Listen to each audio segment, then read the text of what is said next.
Praise the lord. ಈ ದಿನದ ಬಲಪಡಿಸುವ ವಾಕ್ಯ ಮತ್ತಾಯನು ಬರೆದ ಸುವಾರ್ತೆ 26ನೇ ಅಧ್ಯಾಯ 41ನೇ ವಚನ.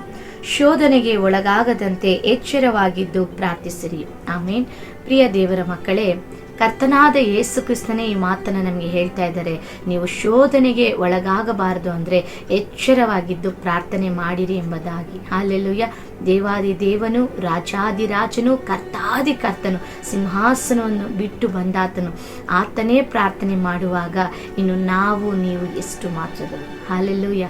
ದೇವಾದಿ ದೇವನೇ ಪ್ರಾರ್ಥನೆ ಮಾಡುವಾಗ ನಾವು ನೀವು ಯೋಚನೆ ಮಾಡಬೇಕಲ್ಲ, ಪ್ರಾರ್ಥನೆ ಎಷ್ಟು ಪ್ರಾಮುಖ್ಯವಾದದ್ದು ಎಂಬುದಾಗಿ. ಹಲ್ಲೆಲೂಯಾ. ಒಂದು ಕ್ಷಣ ಯೋಚನೆ ಮಾಡಿ ನೋಡೋಣ. ನಾವು ಪ್ರತಿನಿತ್ಯ ಪ್ರಾರ್ಥನೆ ಮಾಡುವವರಾಗಿ ಕಾಣಲ್ಪಡ್ತಾ ಇದ್ದೀವ?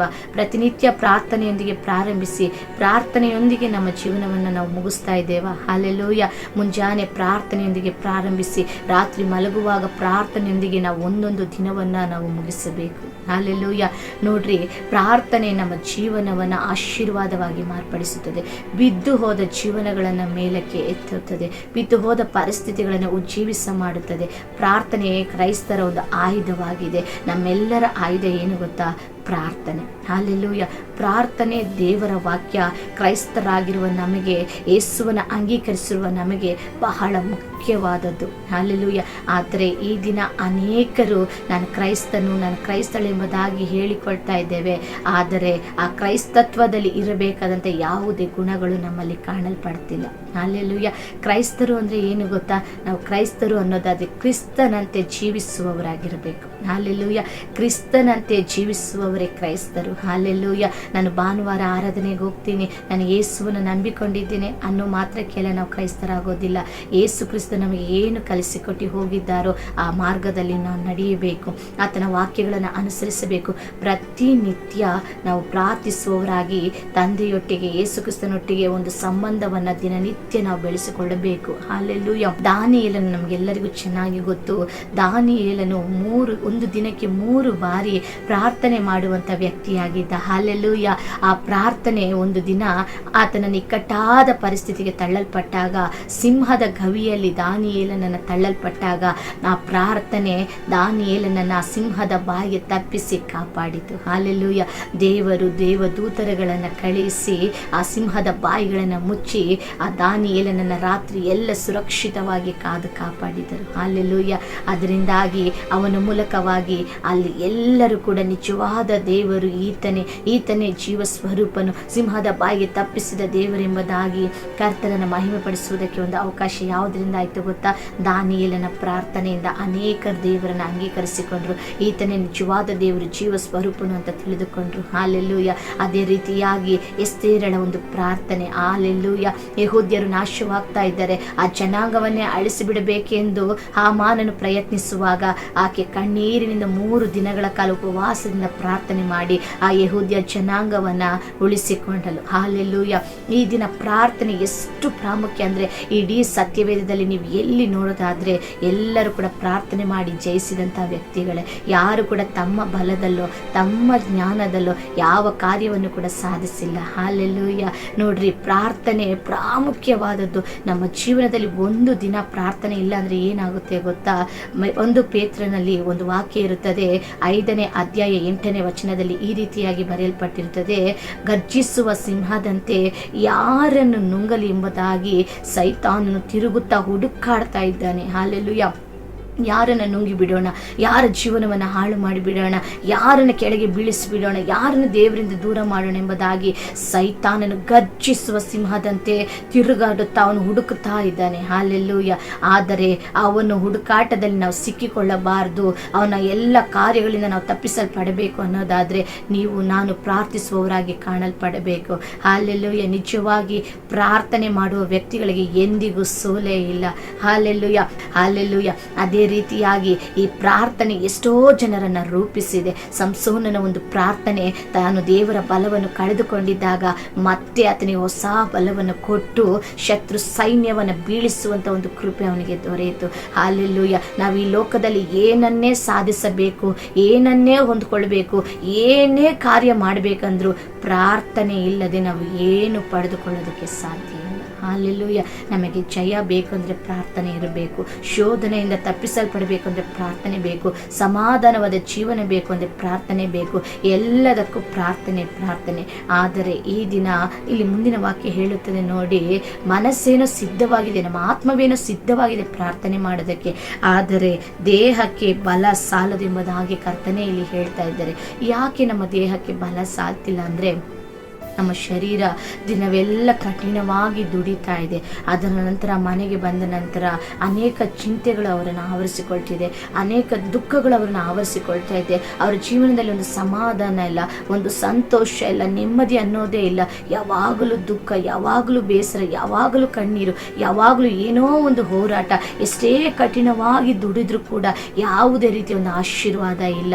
ಹಲ್ಲೆಲೂಯಾ. ಆ ರೀತಿಯಾಗಿ ನಮ್ಮ ಶರೀರ ಅನೇಕ ಚಿಂತೆಗಳಿಗೆ ಒಳಗಾಗಿ, ಬೇಸರವಾಗಿ, ಅನೇಕ ರೀತಿ ನಮ್ಮ ಶರೀರ ದಿನ ದಿನ ದಿನ ಬಲವನ್ನು ಕಳೆದುಕೊಳ್ತಾ ಇದೆ. ಅದಕ್ಕೆ ದೇವರು ಹೇಳ್ತಾ ಇದ್ದಾರೆ, ನಿಮ್ಮ ದೇಹಕ್ಕೆ ಬಲ ಸಾಲದು ಎಂಬುದಾಗಿ. ಹಲ್ಲೆಲೂಯಾ. ಈ ದಿನ ನಿನ್ನ ದೇಹದಲ್ಲಿ ಬಲ ಬರಬೇಕು ಅನ್ನೋದಾದರೆ, ನೀವು ಕೆಲಸದಿಂದ ಬಂದ ನಂತರ ಸ್ವಲ್ಪ ಹೊತ್ತಾದರೂ, ಅಟ್ಲೀಸ್ಟ್ ಒಂದು 30 ನಿಮಿಷ, ಒಂದು ಅರ್ಧ ಗಂಟೆಯಾದರೂ ಕೂಡ ನೀವು ಪ್ರಾರ್ಥನೆ ಮಾಡುವ ವ್ಯಕ್ತಿಗಳಾಗಿ ಮಾರ್ಪಡ್ರಿ. ನಿಜವಾಗಿ ಸ್ವಲ್ಪ ಹೊತ್ತು ಕುಳಿತುಕೊಂಡು ತಂದೆಯಾದ ದೇವರ ಬಳಿ ಯೇಸು ಕ್ರಿಸ್ತನ ಹೆಸರಿನಲ್ಲಿ ನೀವು ಪ್ರಾರ್ಥನೆ ಮಾಡ್ರಿ. ದೇವರೇ, ಈ ದಿನ ಎಲ್ಲ ನೀವು ನನ್ನ ನಡೆಸಿದ್ದೀರಲ್ಲಪ್ಪ, ನಿಮಗೆ ಸ್ತೋತ್ರಪ್ಪ. ಹೋಗು ಬರೋಣಗಳಲ್ಲಿ ಜೊತೆಯಾಗಿದ್ರಲ್ಲ, ಸ್ತೋತ್ರಪ್ಪ. ಯಾವುದೇ ಸೈತಾನ ಕ್ರಿಯೆಗಳು ಮುಟ್ಟದಂತೆ ನಮ್ಮನ್ನು ತಪ್ಪಿಸಿ ಕಾಪಾಡಿದ್ರಲ್ಲಪ್ಪ, ಸ್ತೋತ್ರಪ್ಪ. ಮತ್ತೆ ನನ್ನ ಸುರಕ್ಷಿತವಾಗಿ ಮನೆಗೆ ಕರ್ಕೊಂಡು ಬಂದ್ರಲ್ಲ, ಸ್ತೋತ್ರಪ್ಪ. ದೇವರೇ, ನನ್ನ ದೇಹಕ್ಕೆ ಬಲವನ್ನು ಕೊಡ್ರಿ. ದೇವರೇ, ನಾನು ಸಂತೋಷವಾಗಿರಬೇಕು, ಸಮಾಧಾನವಾಗಿರಬೇಕು, ಆಶೀರ್ವಾದವಾಗಿರಬೇಕು. ನನ್ನ ಕುಟುಂಬದ ಕಷ್ಟಗಳು ಮಾರ್ಪಡಬೇಕು, ನಮ್ಮ ಅಗತ್ಯಗಳು ಪೂರೈಸಲ್ಪಡಬೇಕು. ಈ ರೀತಿಯಾಗಿ ನಿಮ್ಮ ಎಲ್ಲ ಕಾರ್ಯಗಳನ್ನು ಯೇಸು ಕ್ರಿಸ್ತನೊಂದಿಗೆ ನೀವು ಹಂಚಿಕೊಳ್ಳ್ರಿ. ನಿಮ್ಮ ಪ್ರಾರ್ಥನೆ ಸಮಯದಲ್ಲಿ ನಿಮ್ಮ ದುಃಖವನ್ನು, ಕಣ್ಣೀರನ್ನು, ಗೋಳಾಟವನ್ನು, ಪರಿಸ್ಥಿತಿಯನ್ನು ಎಲ್ಲವನ್ನ ಕೂಡ ನೀವು ಹೇಳಿಕೊಡ್ರಿ. ಖಂಡಿತವಾಗಿ ನೀವು ದಿನೇ ದಿನ ಎಲ್ಲ ಶೋಧನೆಗಳಿಂದ ತಪ್ಪಿಸಲ್ಪಡ್ತೀರಾ. ಹಲ್ಲೆಲೂಯಾ. ಇದಕ್ಕಾಗಿ ನೀವು ಕಠಿಣವಾಗಿ ಪ್ರಯಾಸ ಪಡ್ರಿ. ಪ್ರಾರ್ಥನೆ ಇಲ್ಲದೆ ಒಂದು ದಿನ ಕೂಡ ನಿದ್ದೆ ಮಾಡೋಕ್ಕೆ ಹೋಗಬೇಡ್ರಿ, ಹಾಸಿಗೆ ಮೇಲೆ ಹೋಗಲೇಬೇಡ್ರಿ. ಒಂದು ತೀರ್ಮಾನ ಮಾಡಿಕೊಡ್ರಿ, ನಾನು ಕ್ರೈಸ್ತಳು, ನಾನು ಕ್ರಿಸ್ತನಂತೆ ಜೀವಿಸುವವಳು, ಕ್ರಿಸ್ತನನ್ನು ಹಿಂಬಾಲಿಸುವವಳು. ಆತನು ಹೇಳಿಕೊಟ್ಟ ಕಾರ್ಯಗಳನ್ನು ನಾನು ಮಾಡಬೇಕೆಂಬುದಾಗಿ ಈ ದಿನ ಒಂದು ದೃಢವಾದ ತೀರ್ಮಾನವನ್ನು ಯೇಸುವಿನ ನಾಮದಲ್ಲಿ ನೀವು ಮಾಡಿಕೊಳ್ಳ್ರಿ. ಯಾವಾಗ ಯೇಸು ಕ್ರಿಸ್ತನು ಹೇಳಿದಂತೆ ನಾವು ನಡೆಯುತ್ತೇವೋ, ಖಂಡಿತವಾಗಿ ಆತ ನಮ್ಮನ್ನು ಆಶೀರ್ವದಿಸಲು ಶಕ್ತನಾಗಿದ್ದಾನೆ. ದೇವರಿಗೆ ತುಂಬ ಇಷ್ಟವಾಗಿದೆ ಏನು ಗೊತ್ತಾ? ವಿಧೇಯತೆ. ಹಲ್ಲೆಲೂಯಾ. ಆತನು ಯಜ್ಞಗಳಿಗಿಂತ, ಹೋಮಗಳಿಗಿಂತ ಬಹಳವಾಗಿ ಇಷ್ಟಪಡೋದು ವಿಧೇಯತೆ. ಯಾವಾಗ ಆತನು ಹೇಳಿದ ಮಾತುಗಳಿಗೆ ನಾವು ವಿಧೇಯರಾಗಿ ಅದನ್ನು ಮಾಡೋದಕ್ಕೆ ನಾವು ಪ್ರಯತ್ನಿಸ್ತೇವೋ, ದೇವರು ಖಂಡಿತವಾಗಿ ಆ ಪ್ರಯತ್ನಕ್ಕೆ ತಕ್ಕ ಪ್ರತಿಫಲವನ್ನು ಕೊಡ್ತಾರೆ. ಪ್ರಿಯ ದೇವರ ಮಕ್ಕಳೇ, ಇದನ್ನು ನೋಡುತ್ತಿರುವ ನಿಮ್ಮಲ್ಲಿ ಅನೇಕರು ಪ್ರಾರ್ಥನೆ ಮಾಡಿ ಬಹಳ ದಿನಗಳಾಗಿದೆ, ಅನೇಕ ದಿನಗಳಾಯಿತು ನೀವು ದೇವರ ಸಮ್ಮುಖಕ್ಕೆ ಹೋಗಿ, ಅನೇಕ ದಿನಗಳಾಯಿತು ನೀವು ಸತ್ಯವೇದವನ್ನು ಓದಿ. ಯಾಕಂದರೆ ನಿಮಗೆ ಕೆಲಸದ ಒತ್ತಡಗಳು, ಅನೇಕವಾದ ಭಾರಗಳು, ಚಿಂತೆಗಳು, ಯೋಚನೆಗಳು ಆ ರೀತಿಯಾಗಿ ನಿಮ್ಮನ್ನು ಬೇಸರದಲ್ಲಿ ಮುಳುಗಿಸಿ ನೀವು ದೇವರಿಗೆ ಹತ್ತಿರವಾಗದಂತೆ ನಿಮ್ಮನ್ನು ಕುಗ್ಗಿಸ್ತಾ ಇದೆ. ಪರಿಸ್ಥಿತಿಗಳನ್ನು ನೋಡಿ ಈ ದಿನ ನೀವು ಹೆದರಿಕೊಳ್ಳಬೇಡ್ರಿ. ಆ ಪರಿಸ್ಥಿತಿಗಳಿಗೆ ಹೇಳ್ರಿ, ನನ್ನ ಯೇಸು ದೊಡ್ಡವನು, ನಾನು ಪ್ರಾರ್ಥನೆ ಮಾಡ್ತೇನೆ, ದೇವರು ಎಲ್ಲವನ್ನು ಬದಲಾಯಿಸ್ತಾರೆ ಎಂಬುದಾಗಿ. ನೋಡ್ರಿ, ಒಂದು ಪ್ರಾರ್ಥನೆ ಸತ್ತವರನ್ನೇ ಬದುಕಿಸುತ್ತೆ ಅನ್ನೋದಾದರೆ ನಮ್ಮ ಸತ್ತ ಪರಿಸ್ಥಿತಿಗಳನ್ನು ಬದಲಾಯಿಸೋದಿಲ್ವಾ? ಖಂಡಿತವಾಗಿ ನಿಮ್ಮ ಪ್ರಾರ್ಥನೆ ಯಾವಾಗ ಹೆಚ್ಚಾಗುತ್ತದೋ ನಿಮ್ಮ ಎಲ್ಲ ಪರಿಸ್ಥಿತಿಗಳು ಕೂಡ ಬದಲಾಗುತ್ತವೆ. ಮೊದಲನೇದಾಗಿ ನೀವು ಯಾವ ಮನುಷ್ಯರ ಮೇಲೆ ನಂಬಿಕೆ ಇಡಬೇಡ್ರಿ, ಯಾರ ಮೇಲೂ ಕೂಡ ನಿಮ್ಮ ನಂಬಿಕೆಯನ್ನು ಇಡಬೇಡ್ರಿ, ಯಾವ ಕಾರ್ಯದ ಮೇಲೆ ಕೂಡ ನೀವು ನಂಬಿಕೆ ಇಡಬೇಡ್ರಿ.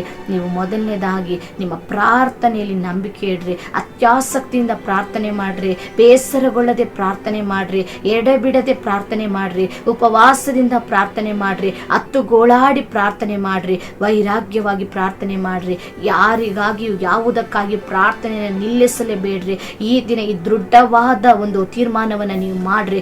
ನಾನು ಬೆಳಗ್ಗೆ ಪ್ರಾರ್ಥನೆಯೊಂದಿಗೆ ನನ್ನ ಜೀವನವನ್ನು ಪ್ರಾರಂಭಿಸಿ ಪ್ರಾರ್ಥನೆಯೊಂದಿಗೆ ನನ್ನ ಪ್ರತಿ ದಿನವನ್ನು ನಾನು ಮುಗಿಸ್ತೇನೆ, ನಾನು ಪ್ರಾರ್ಥನೆ ಇಲ್ಲದೆ ಇನ್ನು ಮುಂದೆ ನಾನು ಇರೋದಿಲ್ಲ ಅನ್ನೋದಾಗಿ ನೀವು ಒಂದು ತೀರ್ಮಾನ ಮಾಡಿ ನೋಡ್ರಿ.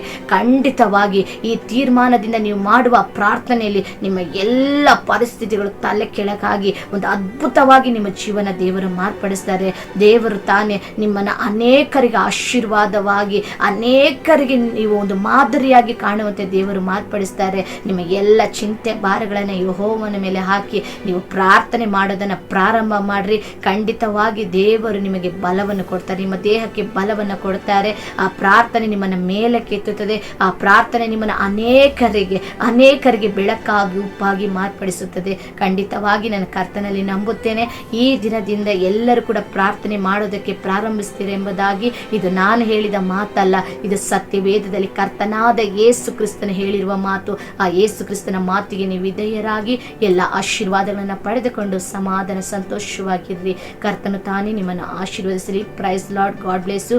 ನಿಮ್ಮಲ್ಲಿ ಒಂದು ಚಿಕ್ಕ ಮನವಿ, ಈ ಸಂದೇಶವನ್ನು ಅನೇಕರು ಪ್ರತಿನಿತ್ಯ ನೋಡ್ತಾ ಇದ್ದೀರಾ, ದಯವಿಟ್ಟು ಒಂದು ಸಬ್ಸ್ಕ್ರೈಬ್ ಮಾಡಿಕೊಳ್ಳಿ, ಅನೇಕರಿಗೆ ಶೇರ್ ಮಾಡಿ, ಲೈಕ್ ಮಾಡಿ.